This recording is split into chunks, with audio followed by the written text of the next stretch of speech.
10 tips pour améliorer son écriture en jeu de rôle solo. Vous me l'avez demandé, alors la voilà. D'ailleurs, je remercie les personnes qui ont pris la peine de voter à travers le sondage. C'est important pour moi parce que ça me permet de savoir ce qui vous intéresse et ce qui vous motive. Petit rappel, il y a plusieurs manières de pratiquer le jeu de rôle solo. Soit avec des livres de jeu de rôle solo, soit via un jeu de rôle classique, mais pratiqué seul avec un oracle. Cependant, chacun est libre de retranscrire ses parties de jeu de rôle solo de la manière qui lui convient. Beaucoup de joueurs, dont moi, choisissent l'écrit. Alors, de quoi ne parlera pas cette vidéo ? Nous n'allons pas parler de comment débuter le jeu de rôle solo, car j'ai déjà fait dans cette vidéo. Nous n'allons pas non plus parler de comment écrire un scénario de jeu de rôle solo, car je l'ai aussi fait, mais ici. Non, dans cette vidéo, je vais vous parler d'écriture, de style, de forme. Premièrement, pourquoi améliorer son écriture en jeu de rôle solo ? Eh bien, tout simplement parce qu'on en a envie. Et ça devrait toujours être la motivation première pour s'améliorer dans un loisir, cela dit en passant. Jouer seul, c'est la garantie que personne viendra vous relire ou avoir à redire sur ce que vous avez imaginé.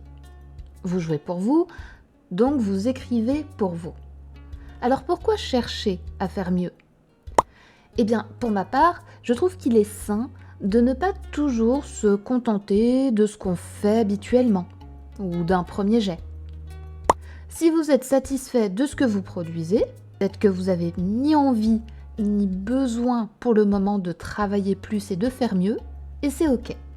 Cependant, si vous souhaitez vous améliorer, que vous en avez envie, ça va passer par une pratique, c'est certain, mais aussi par des techniques, des essais, des ratés, beaucoup de ratés.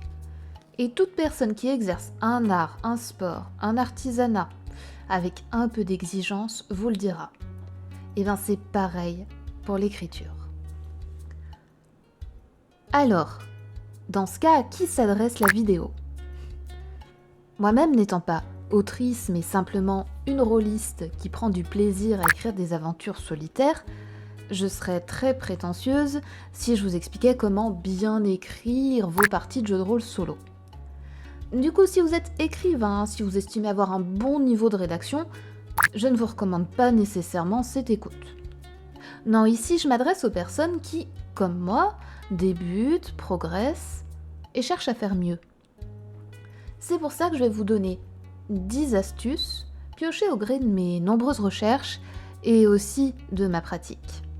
J'ai essayé de trouver des exemples parlants pour le jeu de rôle solo et on réfléchira ensemble à comment construire des phrases, des textes plus élaborés.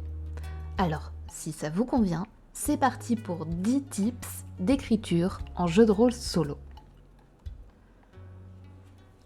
Premier tips. Faut-il écrire à la première ou à la troisième personne ? Comme je vous le disais, on part du principe que vous avez choisi votre jeu, votre système, votre personnage est prêt. Si ce n'est pas le cas, je vous renvoie à d'autres de mes vidéos. Et donc une réflexion qui revient régulièrement en jeu de rôle, même en jeu de rôle multi quand on débute, faut-il utiliser le « je » ou faut-il utiliser la troisième personne, il, elle, yel ? Et concrètement, qu'est-ce que ça change ? Eh bien, ça va changer le point de vue. À la première personne, avec un « je », l'immersion dans les sentiments et les pensées du personnage sera ressentie avec plus d'intensité. On se rapprochera davantage d'une expérience de jeu de rôle, à mon avis. Par contre, à la troisième personne, ce sera plus facile de l'utiliser si vous avez plusieurs personnages ou un groupe d'aventuriers. Ainsi, vous pourrez donner les différents points de vue et décrire ce qui se passe depuis l'extérieur. Là, l'expérience, elle peut plutôt se rapprocher de celle d'un meneur de jeu qui va prendre des décisions en observant son groupe de joueurs évoluer. Pour ma part, j'utilise très souvent le « je ». J'aime bien me sentir proche des émotions de mon personnage et imaginer le monde à travers ses sens. Je me place vraiment dans la position du joueur de jeu de rôle. Deuxième tips, par quelle scène débuter ? Franchement, le coup de la taverne, avec une quête affichée ou donnée par un personnage non-joueur. C'est bien pratique, mais c'est vu et revu et clairement attendu. Évidemment, attention, ça fonctionne bien. Mais si vous avez envie de donner de la personnalité et du punch au départ de votre aventure, il va falloir réfléchir peut-être à une autre idée.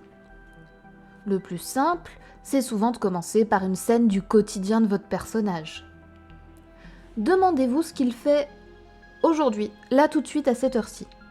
Et attention, ne me répondez pas « il boit un coup à la taverne hein, », parce que là, c'est le serpent qui se mord la queue. Si vous voulez aller encore plus loin, vous pouvez aussi vous demander quel ton vous souhaitez donner à votre récit. Est-ce que ce sera une histoire pleine d'action ? Eh bien, pourquoi ne pas commencer directement au cœur d'un combat ? Une histoire effrayante ? Vous pourriez décrire un cauchemar ou une situation stressante. Vous voulez partir sur une histoire romantique ? Eh bien, commencez par une scène tendre. Ou encore une enquête policière ? Racontez donc le meurtre. Bref, vous avez compris le principe. Si vous rendez votre introduction excitante, vous aurez plus facilement envie de vous replonger dedans par la suite. Et elle sera également plus originale. Troisième tips, le vocabulaire. Améliorer son vocabulaire, de manière générale, est une longue quête infinie que nous propose la langue française. Il va falloir adapter votre vocabulaire à l'époque dans laquelle vous allez jouer. On ne parle pas de la même manière à la cour d'un noble roi médiéval que dans les bas quartiers de New York en 2842. Si vous vous basez sur un livre de jeu de rôle qui existe, vous avez aussi sûrement appris du vocabulaire spécifique à l'univers en le lisant. Donc n'hésitez pas à le réutiliser, quitte parfois à vous faire des petites notes pour vous rappeler ce que veut précisément dire ce mot ou ce terme. Jouer seul, écrire, c'est prendre le risque de tourner en rond, de s'enliser dans les mêmes mots, les mêmes expressions.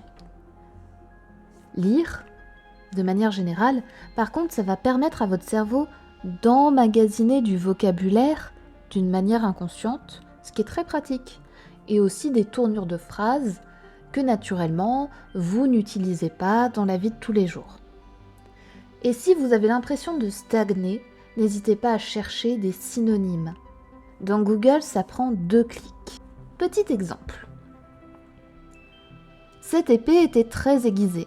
D'ailleurs, le marchand me dit « Voici la lame la plus aiguisée de mon atelier ». Pour ne pas répéter le mot « aiguisé », par quoi est-ce qu'on pourrait le remplacer ? Je vous laisse réfléchir quelques secondes.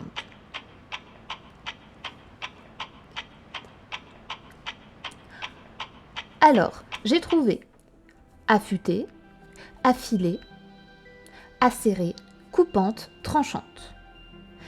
N'allez pas chercher des mots improbables que personne ne connaît non plus, parce que ce sera vraiment pas naturel. Contentez-vous de quelques synonymes pour enrichir votre vocabulaire et réutilisez-les de temps en temps dans votre récit pour varier. Quatrième tips, les verbes.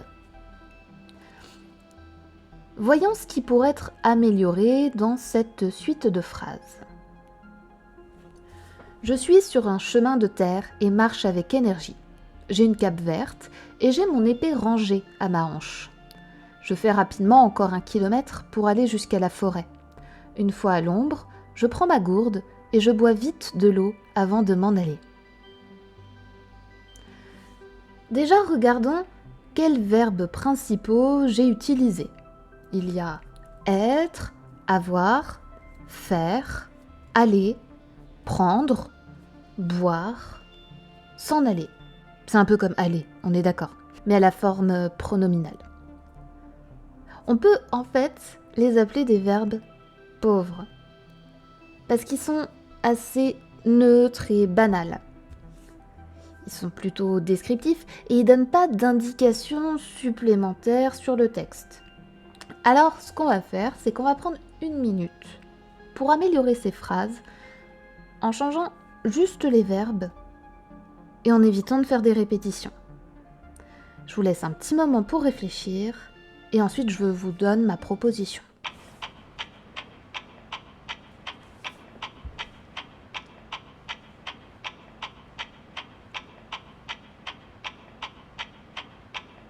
C'est bon?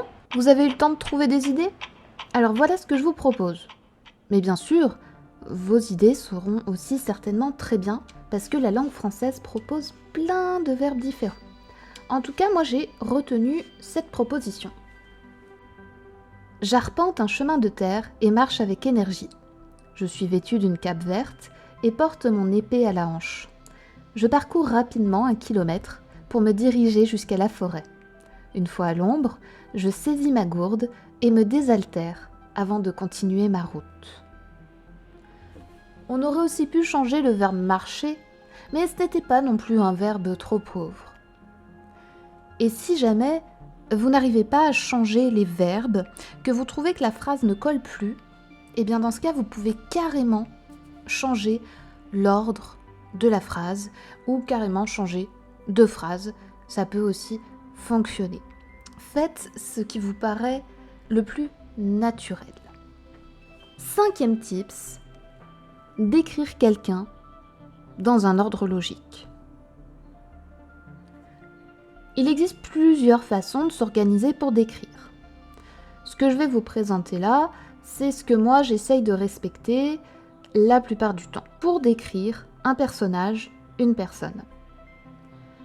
Dans un premier temps, déjà j'essaye de visualiser le personnage dans ma tête et également je me demande ce qu'elle dégage comme impression. Et après je vais commencer à décrire. Tout d'abord, je vais décrire son aspect général. Ça comprend la silhouette, la corpulence, l'âge à peu près, les vêtements. Et même si on est dans un jeu de rôle et que sur votre fiche de personnage vous avez noté la taille exacte, le poids au kilo près et l'âge chiffré avec la date de naissance, ne les mettez pas dans votre description en texte. Nous, ce qu'on veut, c'est une perception, pas la réalité scientifique. Après avoir décrit l'aspect général, je vais me concentrer plutôt sur le visage et y aller de haut en bas. Cheveux, front, yeux, nez, bouche, pilosité, menton.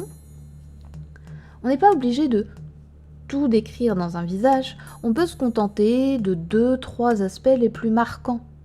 Tout dépend de l'importance que vous donnez au physique de cette personne à ce moment précis.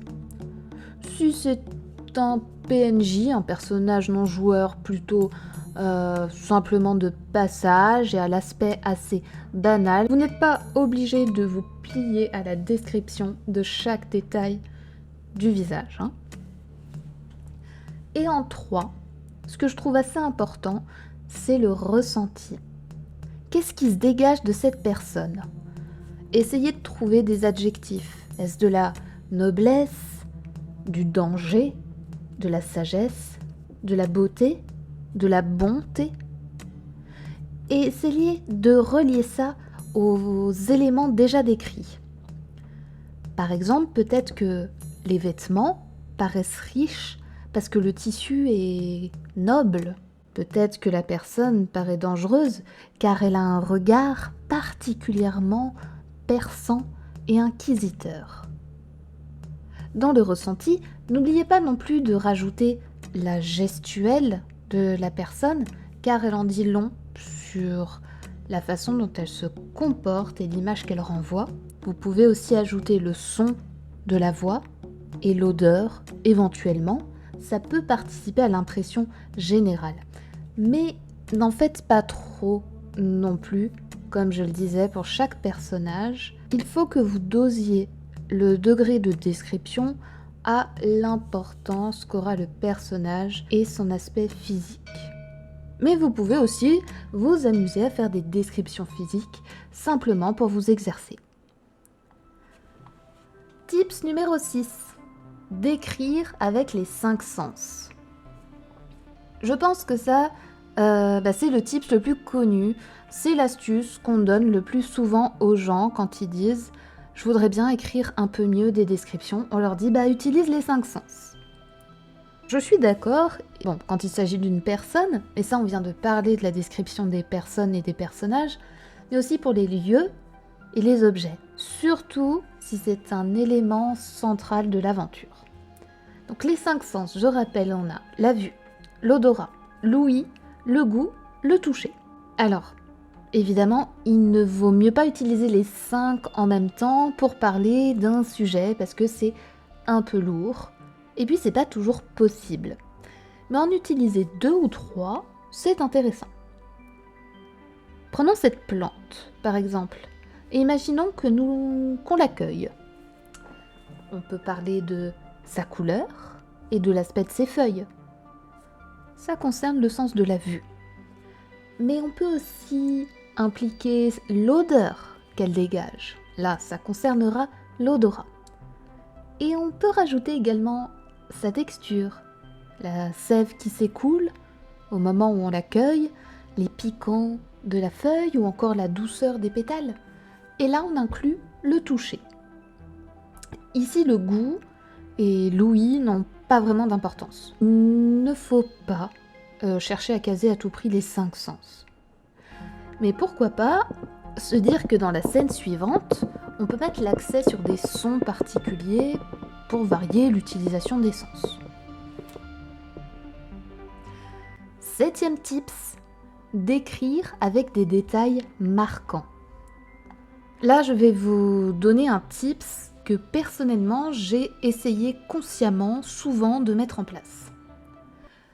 Vous voulez décrire une superbe cité, mais le résultat, à la relecture, vous paraît un peu plat, malgré tous les adjectifs pour qualifier sa magnificence. Alors, que manque-t-il ? Eh bien, des détails marquants. Vous observez un beau tableau. On peut se lasser rapidement de sa contemplation, surtout si aucun petit détail ne vient attirer l'œil. Alors, n'hésitez pas à ajouter quelque chose qui viendrait perturber la scène parfaite, non pas pour la gâcher, mais pour la rendre plus intéressante. Je m'essaye sur une courte description très simple. La cité de Méréas s'étendait enfin devant moi. Sa haute tour de pierre, majestueuse, s'élevait tel le sommet d'une montagne, surplombant les bas quartiers. La forteresse qui l'entourait donnait au loin cette forme circulaire et parfaite que rien ne venait perturber. Les toits de chaume et de briques, ainsi que la fumée s'échappant de la cheminée des chaumières, annonçaient prospérité dans la ville. Le vent portait les odeurs d'un repas qu'on préparait au chaud chez soi ou à la taverne, promesse de panse repue. C'est beau, hein ? Ça a l'air chouette, Méréas. Mais alors qu'est-ce que c'est fade ? Ajoutons à ce tableau un petit détail marquant. À l'entrée de la ville, je distinguais les éclats de voix de 2 paysans se disputant autour d'une charrette. La mule qui la tirait s'était cabrée et avait manqué d'écraser le pauvre homme, qui heureusement s'en tirait avec une frayeur simple. Je souris devant cette scène anodine du quotidien. Et voilà, un petit détail qui complète le tableau idyllique et donne un peu de vie et de personnalité à la contemplation de Méréas, avec cette histoire de charrette à l'entrée. Vous remarquez que j'ai beaucoup utilisé la vue pour décrire, mais j'ai aussi même rajouté l'odorat pour l'odeur des repas et l'ouïe, puisque j'ai entendu les éclats de voix des 2 paysans. 8e 8e tips. Les dialogues. Vous n'êtes pas obligé d'écrire des dialogues dans votre aventure. C'est un choix personnel. Moi j'aime bien, même si leur maîtrise n'est pas toujours évidente. Alors, quand est-ce qu'il faut écrire des dialogues ? Eh bien, il faut, dans un premier lieu, que le sujet de la discussion qui s'annonce soit intéressant. Si vous écrivez un dialogue pour que vos personnages se disent bonjour et parlent de la pluie et du beau temps, eh bien peut-être que vous n'auriez pas eu besoin d'écrire un dialogue. À moins que la météo soit le cœur de votre intrigue, je ne juge pas. Ça peut être très intéressant d'avoir un scénario qui tourne autour de climat. Mais là n'est pas la question. Il faut réserver le dialogue pour des scènes plus importantes. Le dialogue va être important pour mieux connaître votre personnage. Votre personnage, il sera aussi défini par son vocabulaire, par le style qu'il va utiliser, par le ton de sa voix, et ça va participer à construire sa personnalité. Et les personnes autour de lui, avec lesquelles il va interagir, il faudra leur créer aussi ce style bien spécifique qui permettra également de connaître leur statut et aussi leur personnalité. Et ça, c'est un travail de longue haleine qui demande beaucoup d'expérience, croyez-le moi. Et pour vous montrer l'importance, voici 2 petites illustrations humoristiques.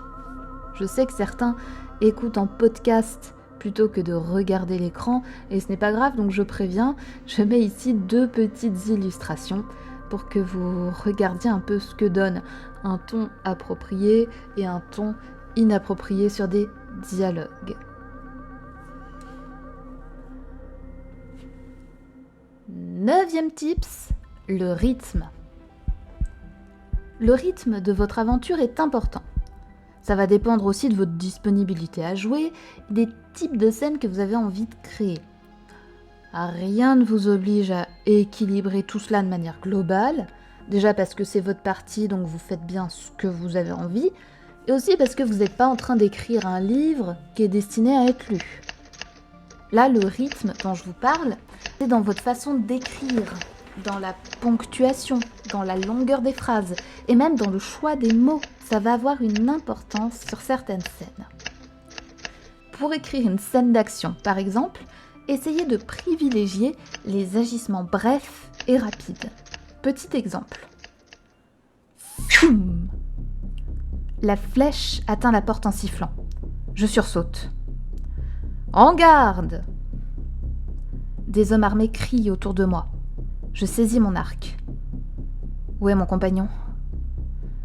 Je grimpe les marches 4 à 4. Dissimulé, je me positionne. J'attends. J'attends encore, l'arc bandé. Une goutte de sueur perle sur mon front. Je vise une faille, juste entre 2 plaques d'armure. 3, 2, 1. Touché. Est-ce que vous avez remarqué, j'ai essayé de faire des phrases courtes qui s'enchaînent de manière rapide. Alors moi j'ai un ton de lecture qui est un petit peu lent, mais c'était l'effet que j'essayais de produire pour montrer que c'était une scène qui arrivait vite, qui était un petit peu chaotique, donc les phrases s'enchaînaient comme ça, assez courtes. Et ça convient bien à ce qui se passe et ce que le personnage ressent dans l'action. C'est pas facile à mettre en place, ça demande beaucoup de pratique, mais c'est bien de l'avoir en tête, quelque part, en réflexion, en même temps qu'on écrit. Pour ce qui est des onomatopées, alors fiou, tout ça, et des points de suspension, s'ils sont rares et bien utilisés, c'est-à-dire qu'il faut mieux les utiliser avec parcimonie et modération, eh bien ils peuvent rajouter de la tension à la scène. Mais essayez, autant que faire se peut, de décrire plutôt que de laisser en suspens. Parce que quand on joue en solo, contrairement à quand on joue en multi, eh bien, si vous laissez une information en suspens, personne ne viendra vous demander « Et alors ? Et ensuite, que va-t-il se passer ? ou vous posez des questions sur des détails de la scène. Il faut les noter, donc il faut les écrire. 10e et dernier tips. Lire à haute voix. Vous demandez si votre histoire sonne bien, si vos dialogues semblent naturels. Eh bien, lisez-les à voix haute, comme si vous jouiez la scène lors d'une partie de jeu de rôle. Après tout, même en solo, on peut essayer d'interpréter oralement. Alors, je ne vous demande pas de vous mettre devant un miroir et de vous regarder jouer et de vous écouter parler, mais simplement que de temps en temps, lire à haute voix, c'est aussi un excellent exercice pour la diction, ce que j'essaye de travailler pour ces vidéos en tout cas, pour apprendre à poser sa voix et aussi pour avoir plus d'aisance à l'oral et que du bonus. Mais ça vous permet également, je trouve en tout cas, de vous emparer de votre récit et de le vivre au travers de votre corps, au travers de vos gestes, parce que vous ne me voyez pas, mais moi, je fais plein de gestes là quand je suis en train de vous parler. Et ça vous permet du coup de vous sentir un peu plus proche de vos personnages. Et finalement, c'est aussi ce qu'on recherche dans le jeu de rôle solo. Les contes et les histoires sont issus d'une tradition orale, vieille comme le monde. Et le ton de la voix, le choix des mots, l'intensité avec laquelle elle est retransmise, cela a permis aux histoires de subsister à travers les âges. Donc même si cette aventure n'est écrite et vécue rien que pour vous, faites-la résonner dans votre esprit et dans votre environnement autour de vous pour vous en souvenir encore longtemps après. Conclusion. Améliorer son écriture en jeu de rôle solo n'est pas du tout une obligation et doit résulter d'une envie. Jouer ne doit jamais devenir une corvée, à moins que vous ayez un objectif plus grand, comme par exemple la publication d'un jeu ou d'un roman, et là il faudra parfois vous faire violence pour vraiment travailler dessus. Je vous ai transmis quelques astuces que j'ai triées. J'aurais pu en donner tellement plus, ou m'attarder sur plein d'autres points. Mais je ne suis pas certaine que ce soit pertinent là, dans cette vidéo. L'essentiel est ici, et j'espère qu'il vous aura été utile. Bien sûr, et comme toujours, n'hésitez pas à laisser en commentaire d'autres conseils que je n'aurais pas mentionnés et qui vous semblent pertinents également. Nous sommes des rôlistes. Des amateurs d'univers parallèles, des créateurs d'imaginaire, des rêveurs. Chacun a le droit d'imaginer à sa manière et à son rythme, de s'évader du quotidien comme il lui convient. Le jeu de rôle solo permet cela, un temps pour soi, pour renouer avec sa créativité. Alors s'il vous plaît, pour votre bien, ne prenez pas des raccourcis inutiles. Évitez de demander à une machine de faire à votre place. Ce serait gâcher le bien-être qu'apporte le jeu de rôle solo. N'oubliez pas de rêver le temps de lire un livre et n'oubliez pas non plus de partager, d'échanger et sans cesse de questionner en vous enrichissant les uns des autres. Voilà comment vous allez améliorer votre pratique et prendre du plaisir pour finalement être satisfait de votre évolution. Et d'ici là, je vous souhaite d'excellentes parties de jeux de rôle et je vous dis à bientôt dans une prochaine vidéo.